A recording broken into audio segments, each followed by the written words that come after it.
Tech News Weekly is sponsored by Hover.com. Go to gfu.hover.com and get 10% off your entire purchase. FreshBooks. FreshBooks is an easy-to-use online invoicing service that saves you time, gets you paid faster, and makes you look professional. Get started completely for free at freshbooks.com. And by Audible.com. Get a free audiobook by going to audiblepodcast.com/GFQ.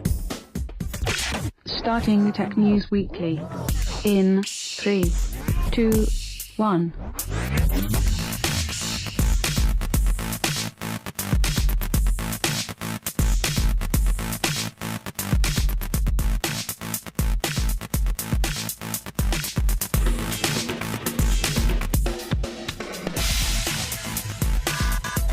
Welcome, everybody, to Tech News Weekly on this beautiful Friday afternoon here at the GFK Network. I'm Adrian Zarian, joined by Suncast, as I am each and every week. How you doing, Suncast? Hey, how's it going? How you doing? You weren't here last week. No, I was in Chicago visiting relatives, so I left the network all up to you. Yeah, it wasn't good, actually. There was a lot going on that week, too, so I had to handle a lot of the editing and that stuff that I normally don't do. You know, it was interesting to see how much of the work is now spread amongst people in the network. Isn't it? And I can't remember, like, I don't even know how I did it on my own before, but there's so much to do now. Oh, yeah. And yet last week Jess was busy as well. Jess was really busy, so she couldn't take a lot of the duties that she normally does. So I was really doing everything on my own, and it was tough. Oh, I bet. Knowing that all the things that you do now has just gotten so more overwhelming over the year. Yeah, I think that's what's happened. I don't think, like if I was still doing the same amount of work, I could probably handle everything else, but my job has gotten so demanding now. Yeah. Where I don't even know if I could do this regularly. Like if I had to do this every single week. No, you wouldn't be able to. You got to have people to rely on to do some of these things. Yeah, unfortunately, everybody goes on vacation at the same time. I'm a little tangled up here. Yeah, it's been some summer. We did some lighting changes to the studio, so if people are watching the video, they could see the new lighting that we're using behind me, and we just put up curtains, and that plan failed, and I have an awful headache today. So Suncast is doing all the work for today's show. The first story, Suncast, RIM to lay off 2,000 employees. Yeah. Not good. Well, no, this is something that we know has kind of needed to be done. Not just to 2,000 employees, I think, but also we need to have that done in the management. I think it is good. This is part of their new cost, cost optimization program. Yeah, meaning laying people off. But this is the thing with RIM is that they're a huge company now. Yeah. And I think the way that they've handled themselves in the last, maybe 3-4 years, they're actually too large for what they're doing. So they really don't need as many of these people as they think they do. So I do agree that it's right for them to shed some of their weight, but I also think they need to shed some weight in the upper management area as well, because let's face it, it's a huge red tape bureaucracy in RIM right now, and it takes so long for products to get through that you need to somehow find a way through some of the bureaucracy and the delays that they have time and time again for new products. Like, for instance, there are new products out there that they've been wanting to release all year. They've been delayed numerous times, and it's just now finally looking like they may be released. But this is stuff that we've been knowing has been coming down for probably 8 to 10 months already. So it's like, what's taking so long for these devices that we knew they were doing 10 months ago? Well, I'll just show you how much people care. Verizon last week released a video with the latest BlackBerry, and a lot of people didn't even notice. They did? They didn't. Yeah, there was a video last week. See? Exactly. They released, I forgot which BlackBerry it was, and some of the gadget sites picked it up, but nobody cares. It's the same device over and over again. I mean, you follow it a little bit more than me. I can't tell you the difference between a phone that came out 2 years ago and a phone that came out last week for BlackBerry. Well, that's the thing with RIM though, is they tend to make their BlackBerries all look pretty much the same, even from generation to generation. Yeah. It's a screen, it's a keyboard, and that's pretty much it. They don't do much more other But than that. Do you think that change, helps them? Do you think that helps them? materials. Does that help them in keeping their customer base, or do you feel that they need to change the hardware? If they're not, they haven't changed the software in God knows how long. But should they keep the same hardware? Or should they change the hardware to keep it at least interesting for some people? No, they got to change there's so many things that RIM needs to do in order to become competitive again in North America, and as far as consumers are concerned. That's where they're really losing their ground is consumers. And they're losing some of that grasp they had on the enterprise user as well, because more and more people are going to Android and BlackBerry. They just don't care. You don't need that connection that you did before with BlackBerry. I think you got to look at their cosmetic changes in one way, in the fact that if you look at the iPhone has always had a very similar look from generation to generation, which is true of BlackBerry. But at the same time, BlackBerry has several different models where the iPhone doesn't. Yeah, they have 3 or 4 models. If you go on the other side, you look at Android. Android is an operating system, and they have different manufacturers, and they all have different looks to them, and they all have different hardware packages, and they're all different models. So I think in that sense, they need to be a little bit more like Android and have more different look between each of their generations and different models that they have. Yeah. It's interesting how they've I don't know. There are people that really like it, and I know when they go to an iPhone, they have a difficult time adjusting to the iPhone, adjusting to the glass screen, to type on. But in reality, their software is just so behind as far as what's out there with everybody else. Well, yeah, and I hate. I mean, they're so negative. I know, but their playbook is a pretty cool looking OS, but it's underpowered again. Underpowered. See, they just came out and said that their playbook sales were crap, basically. Yeah, they did. Where was it? There was a quote. RIM troubles were due mainly to tepid BlackBerry's playbook tablet sales. Jim Balsillie, one of the co-CEOs, said, "Did not go as smoothly as planned." In other words, it was an epic failure. Well, you know who else said that? Microsoft said that about the Windows Phone 7. Ballmer pretty much came out and said, we haven't sold anything. In terms of what they expected, and the way that it was hyped on blogs when it was coming out, you would have thought that it would have garnered much more sales than it did. Yeah. See, it's an interesting way that they're marketing it. They're marketing this tablet, and I honestly, and this is my honest opinion, I think the tablet market does not exist yet. The tablet market is a stupid dead market that is not going to be successful unless there is some major changes done to the way that the hardware and the software integrate with each other. You're still looking at products that are more aimed for the yes, enterprise. But I'm not discussing an iPad. I'm not discussing the iPad. The iPad is an anomaly, and the iPad is in its own category. But pretty much the playbook is a tablet, and they were trying to target consumers with the way that it plays games and playing music and doing all this stuff. But I think in that on that point, they did fail. They did fail. No, they did fail, and it's sad that they failed. But do you consider Android successful in the tablet market right now? Do you consider HP Web? What is it? The Web OS? Is it? Yeah, it's Web OS. My brain just stopped for a second. Do you consider the HP tablet successful? No. Do you consider Dell's tablet successful? No. The only one that really is successful is the iPad, and the iPad is not. It's its own anomaly. It's its own entity. I don't consider them the same as anything else. You would have almost thought that the way, as large as RIM is, would compared to Apple and being Apple, as large as they are, that they could have pushed a product through. They could have. That. Yeah, they could have pushed it. The problem is that they don't have consumer confidence on their side like they do with Apple. Yeah, that is true, and a lot of it is marketing. You look at the way Apple has marketed the iPad. They've really convinced, and this is a company, I did an interview about a month ago, and we were discussing,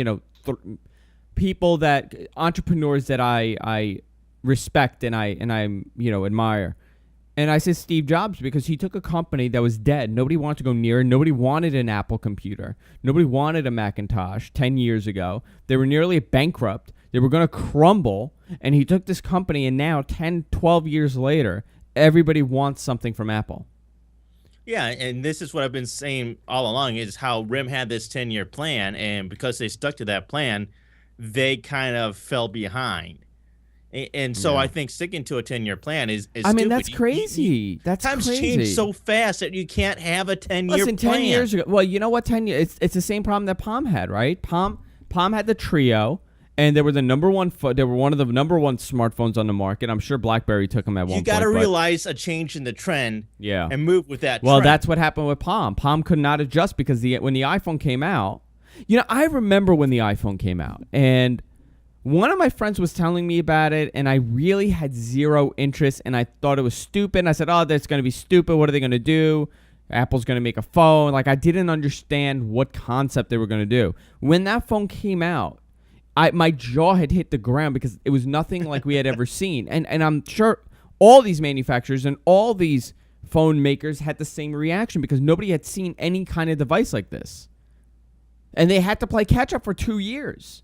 But BlackBerry, with a large market share and a large following and a large enterprise base, stuck to the 10-year plan, and they have not been able to do anything.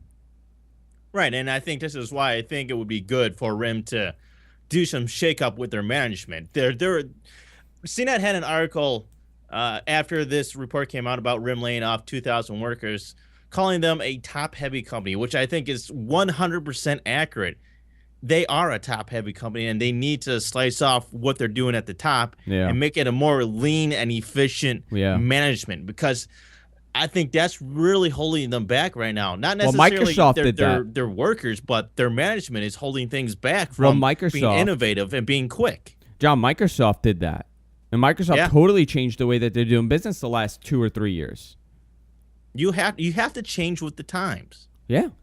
Microsoft was considered an ancient company. Some people still consider them like IBM, but I don't consider them anything like that. The last 10 years, let's say the last 6 years, Microsoft has done a total 180 in their image, and they've become a cooler company. Yeah, they'll always have that stigma, and they'll always have that image that, they're the big, bad, evil company, but I don't think people look at them that way anymore. They're not going to, and IBM fell in that same category. They became an older company. They did not adjust to times. IBM does not need to, because IBM has been around for 100 years, and they have enough corporate business and enterprise business support where they could survive on that, but they're not a consumer product anymore. That's pretty much what RIM's doing now. Yeah, but RIM is not IBM. No, they haven't been around. They're large, and I think they can still fall, but I think that they have a large enough enterprise base and enough momentum right now that they can carry through this. Yeah, I don't know. This is fascinating stuff. I'm looking, and this leads me into a whole different thing with the tablets, and we were talking about it. We're starting to see sub $300 honeycomb Android tablets coming out the next couple months. Do you think this is going to revive that market? Do you think this is going to be the reason why people start buying these tablets? It's going to be $300 rather than $500? I think that's only one reason more to get a tablet. I think there's a host of other reasons why you shouldn't get a tablet. It's just yet another device that you're going to have that's competing with your phone. Well, you know what they should do, and I'm telling you, the answer to all of this is going to be when you have these laptop netbooks / tablets where you clip it on and it starts running Windows, and you clip it off and it runs, either Windows on it also, or it runs Android, a dual boot type environment where you could take it on the go and you could use it as a laptop.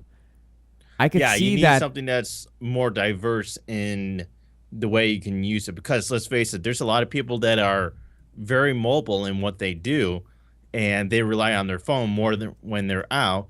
And if they're in the office or they're at their hotel, that's when they're going to use a laptop or something of that size. They're not going to necessarily carry that with them in their back pocket when they're out on the go. They're going to carry their phone. So what they're trying to do is compete with this tablet with your phone, when the tablet really has no place being mobile. Yeah, it's a sticky thing. You know, you keep seeing the Galaxy Tab 10 for Verizon. That they're calling that the 4G king of tablets, but you're talking about a $700 device. $700. I think one of the mistakes that they're making is that they're marketing these devices as mobile when people don't want to use them as mobile. You know, I kind of once in a while, and I always said I don't need a 3G iPad. I use my iPad more and more these days. I use them almost every night. I'm using it in bed. I'm reading my story. I'm reading my stories. I'm reading my RSS feeds and my news, and that's how that's the only time I have availability to read up on what's happening.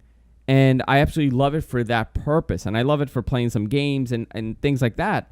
And I am using it more and more. The only thing I don't use it as is a mobile device outside of my house. Yeah. It's once in a while I wish I say, you know what? You, yeah, go ahead. Do you see somebody like maybe Jessica using it in a more mobile environment than you would? Because I know you don't necessarily go out a whole lot. But you know what? I do wish when I've been going out a lot more because I have meetings in the city. And there are times that I wish I could take this with me and use it while I'm out. In what way? Just when I'm on the train, when I'm coming back on the train, when I'm in the meeting, I could pull stuff up. I wish I did have a 3G connection, but it would be maybe 20 minutes out of the day that I would actually use the 3G. It's not worth it for me. Mm-hmm. But Jess would definitely use it. Use it mobily. Use it at on the go or at school or at work. Okay. Would you? I mean, do you need a mobile app? Like, what would you use? It's a good question because the way I see myself when I'm mobile is that a lot of times I go out and I have a purpose. And for a tablet, you're not necessarily looking to use that when you have a purpose for it if you're on the go. Yeah. You know what I'm saying? Like, for a consumer, if you're somebody that has a business that you rely on that for, I can see that for sure, easy. But for somebody like me, when I'm on the go, I'm out on a purpose, and I would only use a tablet for purposes that when I'm like bored, basically. Yeah. It's interesting. I'm curious to see where the market's going to go with this stuff. I really am. I want ready for it to die already. Yeah. I want to take a little break. I want to take a little break and talk about our sponsor, hover.com. Domain names made simple. Whether you buy one domain a year or you buy 100 domains like me a year, this is exactly where you should go. They don't try upselling you. They don't try bombarding you with emails. They don't constantly try to get in touch with you. You buy the domain and you're done. You're set. You don't have to bother checking up on it or anything like that. They handle everything for you, especially if you're looking to transfer your domain from those other guys. You could just call them up. They have a free concierge service where they do all the legwork for you. You don't need to do any kind of forwarding. I know Suncast used them quite a few times to forward move some domains from another one to Hover, and you said it was simple. Oh, it's so easy. Yeah. I absolutely love those guys at Hover. If you go to jfq.hover.com, you get 10% off your entire purchase. Go, take a look, try them out. That's hover.com. You want to pick a story? Yeah, I kind of want to talk about this whole issue with Microsoft Web Map and it being exposed to your locations, your PC locations, which is pretty interesting. We already know that Google has kind of gotten in trouble for their Street View cars mapping wireless locations and whatnot. Well, now it seems like Microsoft is kind of in that same boat where they have a vast database that's available through live.com. And what it does is it publishes precise geographical location, which can be, a point on a street address, and it'll have your Windows Phone 7 location, your wireless locations that you have. That's where they're getting this data from, it seems like. That's fascinating. And it's kind of scary because they don't necessarily take the same precautions as Google is now in safeguarding that data. I don't have a problem with them, gathering this data. What I do have a problem with is them letting anybody access this data. Yeah, so what are they saying? Who's going to have access to this? It says anybody. You can go to live.com and look up all sorts of information. It said Microsoft assembled database through crowdsourced data gathering from Windows Phone 7 devices and through what it calls managed driving by street view like vehicles. So they're getting it from two different areas. I guess they have an API that you can use to get this information, which is kind of scary. See, this is scary stuff, and Google's been doing this for a while with the longitude stuff, but you could turn it off, and that's the thing. But a lot of people do not know how to turn these things off. I have a friend that that has Google Longitude. No. You're not right about that, because even if you do turn some of that information out, you can still have software that can grab that information. It's still grabbing it, yeah. Even if you turn it off. So what do you do? There's nothing you can do. Yeah, that's scary that people, theoretically they know where you are and what you're doing. Yeah. Yeah, and this is just yet another company in a long line this year of privacy issue. In April, we had the Apple iPhone and Android devices. We had that whole scare with mobile apps having access to information on your phone. Windows Phone 7 also had some issues. But do you see this becoming more and more of an issue? Yes. As we become more of a mobile computer user, this is going to become a bigger problem. Is that there's more and more of these devices out there. Yeah, it's getting a little scary. But what can you do as a consumer, really? That's the question. There's really nothing you can do, and that's what's kind of scary. Is that I think we need to have some legislation brought up that kind of safeguards consumers in this way.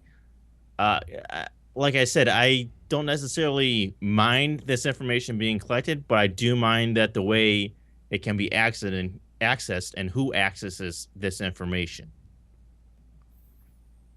Yeah. I don't know. See, this is what scares me about the mobile computing. Your information is being distributed everywhere, and who's to say that somebody won't sell the information one day?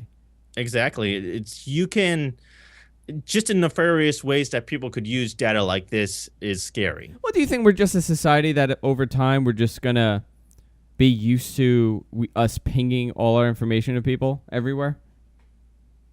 I mean, yeah, No. it's scary, but I think we've become. It's so fascinating because we're such a society where we want security and we don't want people to know where we are, but we are giving all this information away with our phones.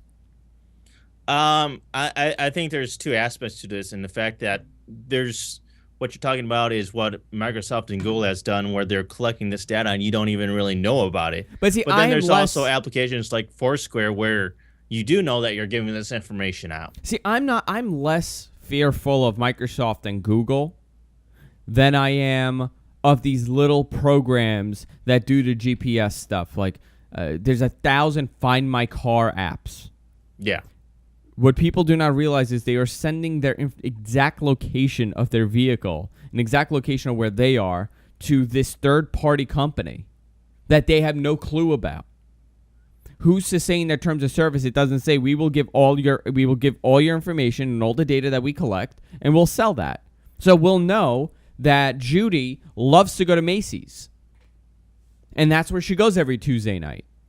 It is a fact. I mean, you're just dumping all your personal information out there, and you know what? They could sell your information. I'm really not as much scared of Facebook and Google and the big guys because they're under Facebook should be scared of. Well, they're under the scrutiny of the public eye and the government and the media. Yeah, but they're like a lawyer. They'll find the loopholes. I don't know. Listen, with Facebook especially, with anything that I could control, I make sure I'm not going to write anything that I don't care about or I don't want people to know about. I think Google is in a position where they're so large that they can get in trouble legally from the U.S. government if they do something that infringes on consumers' privacy. Whereas Facebook, I don't think they're quite as large to warrant or get the same attention as Google would. I don't know. I don't know what you could do, though. There's nothing you can really do. That's why I'm saying there needs to be some legislation brought up to help safeguard consumers against privacy issues like this. Yeah. Because I think that it's going to become more common for these things to happen. As more and more people have a smartphone, more and more people have a device that's connected to the internet. Yeah.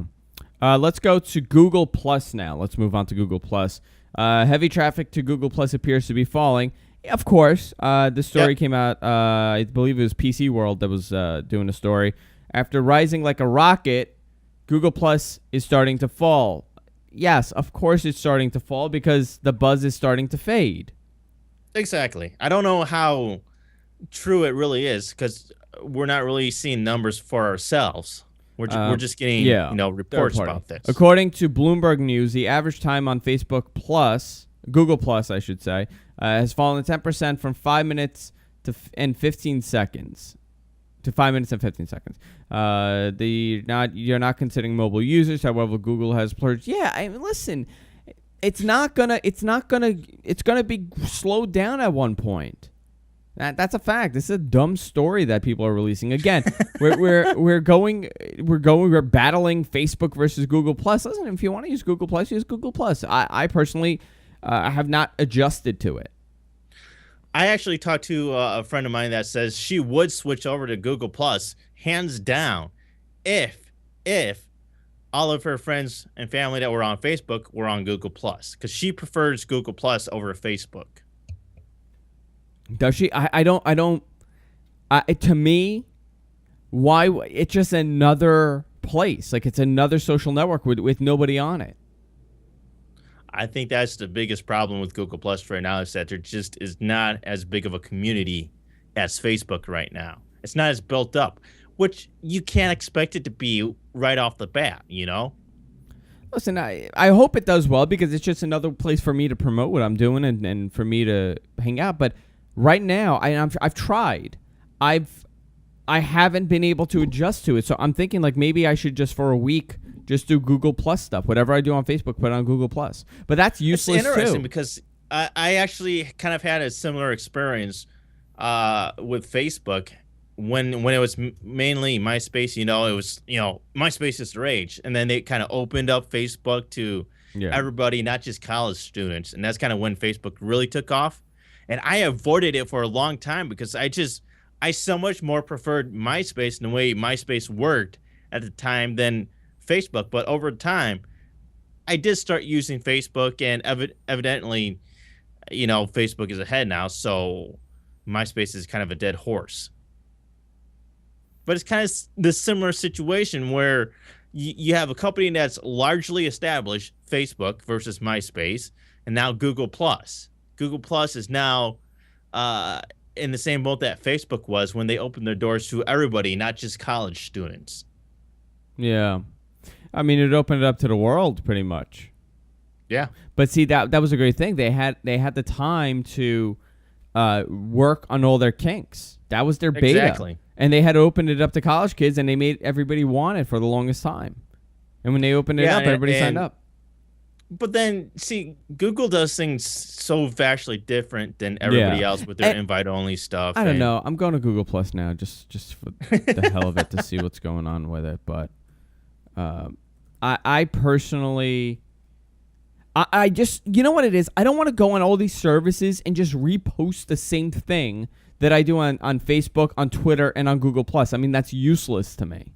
But we've had that issue for years. We've had that ever since Friendster, basically. Everybody just retweets and reposts everything that they're doing.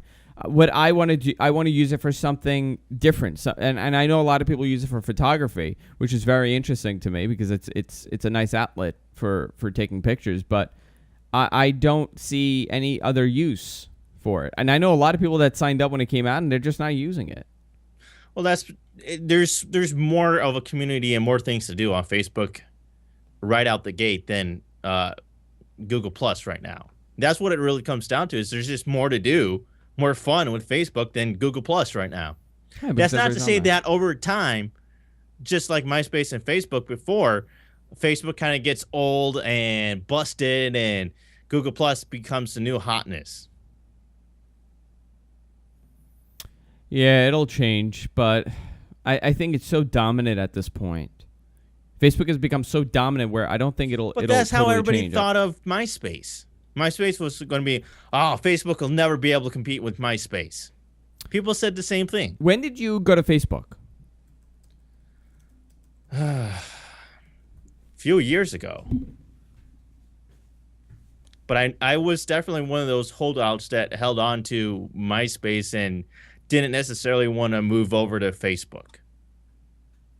I was like, Facebook is just one of those yuppie guppy kind of places. It's got that.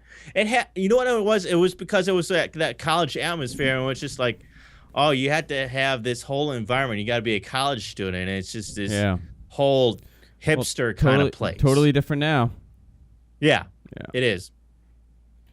Let's go to another story here before we start, winding down slowly. I can't believe it's 5:40 already, and it's 90 degrees already in here.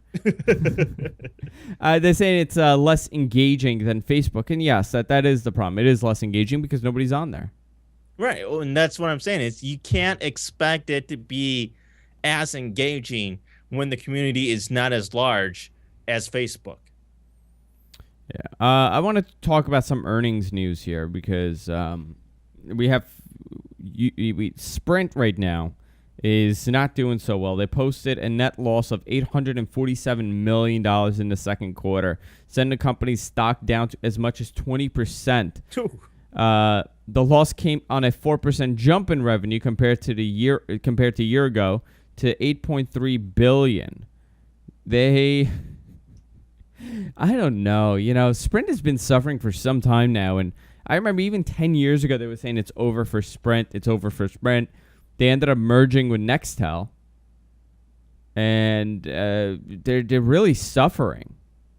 Why do you think they're suffering? They've been suffering for a long time. Well, they're suffering, and I'll tell you why. Because they don't have the iPhone. And the same story goes for T-Mobile. T-Mobile's suffering because they don't have the iPhone.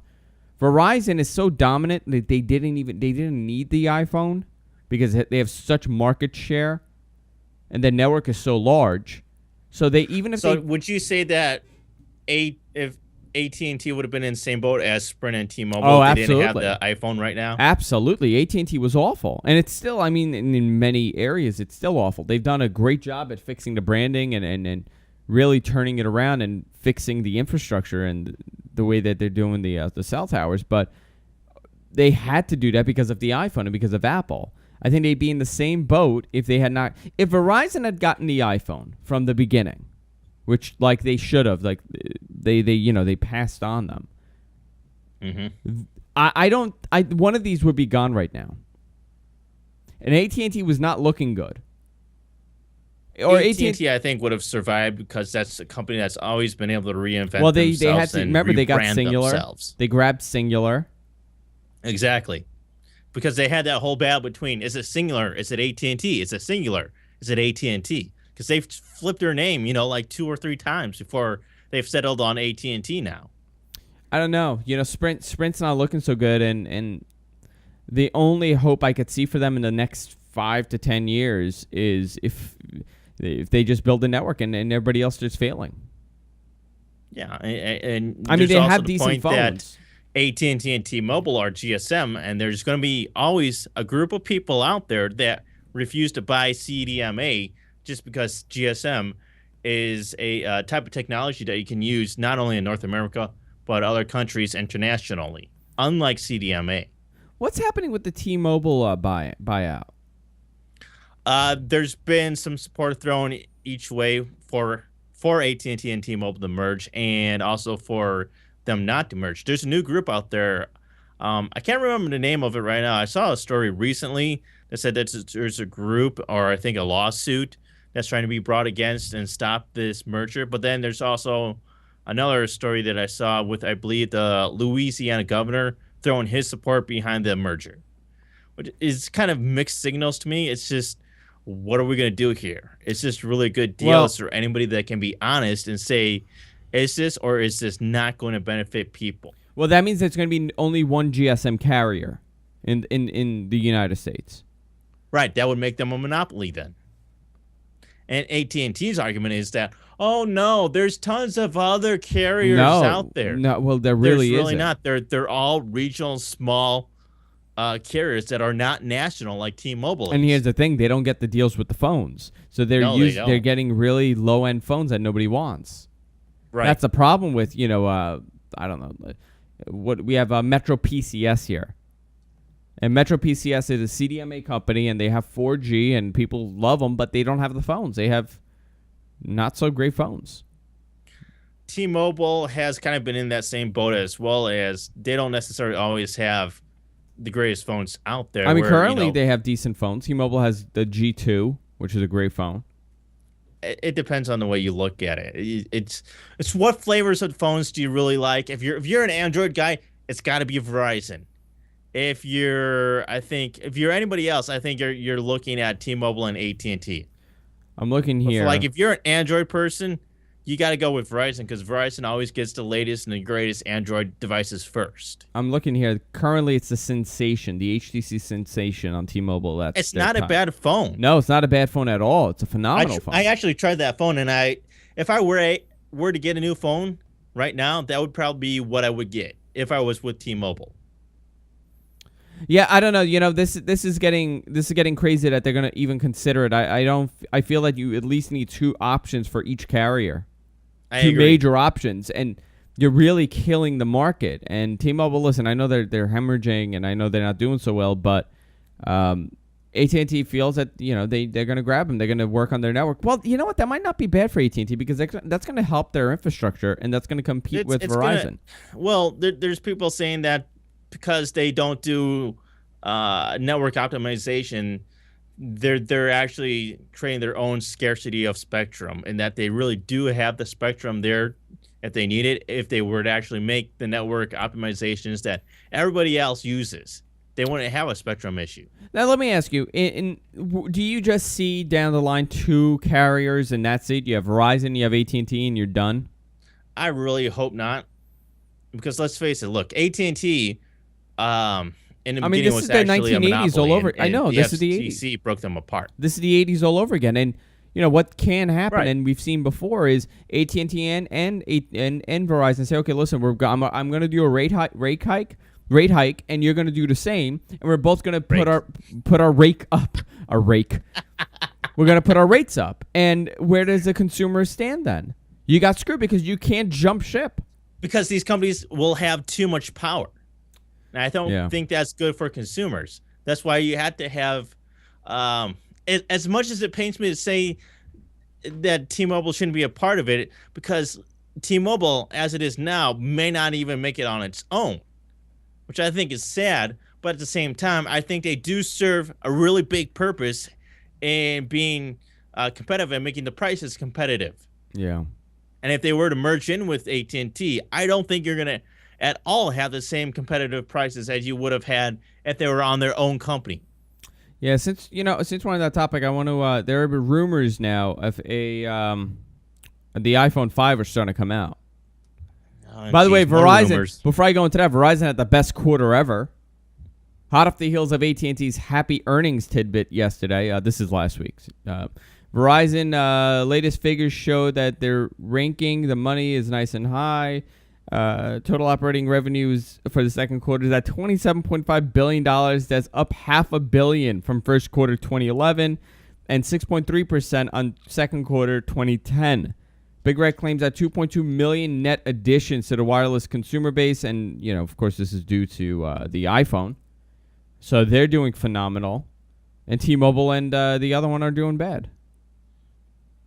Verizon was well off on their own before the iPhone, though. Because they're really now more known for Android devices than they are even for an iPhone. So iPhone, I don't think even comes into play with Verizon. So the iPhone, and I had said I don't want to see an iPhone every 6 months. I was right. I'm not going to see an iPhone every 6 months, but I think we're going to see one in September. Getting ready for back to school, probably after back to school, but. For the fourth quarter for the holiday season, we're going to see an iPhone. The iPhone 5, or who knows what they're going to call it, if that is the name, is being rumored that it's going to come out. 9 to 5 Mac is claiming that they have images of a leaked case that's going to show a thinner iPhone with a larger display. Yeah, but September has been pegged for a couple months now as for the iPhone 5 release date. Yeah, and it does make sense. I mean, It does make sense. I'm saying it's not really new. I mean, June is the iPhone release, right? And then September they would do the iPods. I don't recall, other than the iPhone, what the release dates was for products. They need something for the fourth quarter, and this is a great fourth quarter device to have. And people are going to spend the money on the fourth quarter. I do think it's odd, though, that Apple did not release the iPhone in June like they have been for the last, 3 years. So now they're actually stretching it out, which I think is a little odd because Apple is one of those companies that is always up on consistencies and having the same release date. Well, no. You know what screwed them up is the January release of the Verizon iPhone. Right. That mixed up their entire game, so now they have two separate platforms. I don't think that really makes that big of an impact. Oh, I think it does, because if you're a Verizon customer, and that was probably part of the deal. You're still talking about two different companies here. Yes, but some people might jump ship depending on the phone. So if the iPhone 5 comes out on Verizon, that's the way it's always been. Yeah. So part of the deal, and also now, did we? What? You there? Was that you dropping out, or was that me? I didn't hear any kind of dropout. I just totally dropped out then. Ooh, you're okay. I mean, I have video from you. Weird. But here's the thing. They also are going to go to that Qualcomm chipset, which is dual band, GSM and CDMA. Mm-hmm. So that's another thing that they're probably waiting to release. And listen, they're going to put out one device. That doesn't mean that you're going to still have the same device for each carrier. Well, they're hoping it's going to be the same device. There's always been devices that are released on all four carriers, not necessarily at the same time. Whereas BlackBerry, you might have the new Curve, the 8320, back when I got mine back in 2007.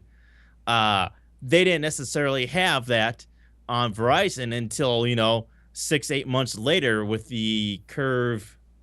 What was it?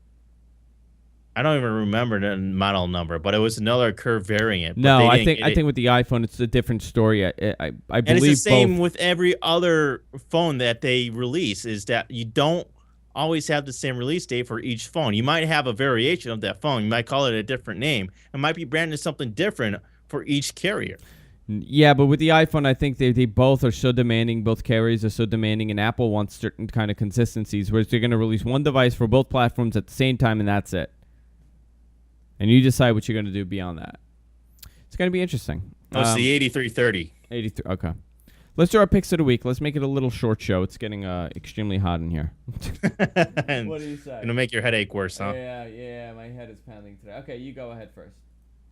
All right. So I heard about a new program recently that's really great if you have virus infections, malware, or something on your computer, because sometimes you know how stubborn and hard these things can be removed from your computer. There's a program called Cassir. I'm not really sure how to pronounce the name, Cassir or Cassir. It stands for Common and Stubborn Infections Remover. It's a portable application. You basically just run it, click, it'll scan your common areas for viruses and malware. It'll scan those areas really quickly for you and remove any infections that you have, basically with just a click of a button. Even those ones that are really hard to remove, it'll find those. It'll deactivate them. It'll remove them. Because a lot of times you'll have an antivirus program or a malware program that you can't run in Windows mode normal because the process is running.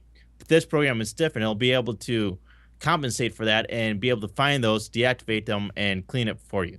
It's called Cassir, C-A-S-I-R. You can get it at Sergawa. I'm not really sure how to say this website name either. I'll spell it out for you. It's SERGIWA.com. Sergawa, I believe it is. Oh, we'll have it on the website for people who don't know how to spell it. It's great. It'll run on both 64-bit and 32-bit versions of Windows. So on my pick this week, I have an app for the iPod. I think it's on all the platforms. It's called AllSync. Here, let me go to this one. Here we go. So what it does, it's a very simple program. A lot of people don't need it, but on the iPod, since I don't have a phone, I can't get access to my contacts list. So what this does is it matches your Google contacts and your Twitter contacts, your Facebook contacts, all to your iPod or iPod Touch or iPod Touch or wow, my headache is really bad. Or your iPad.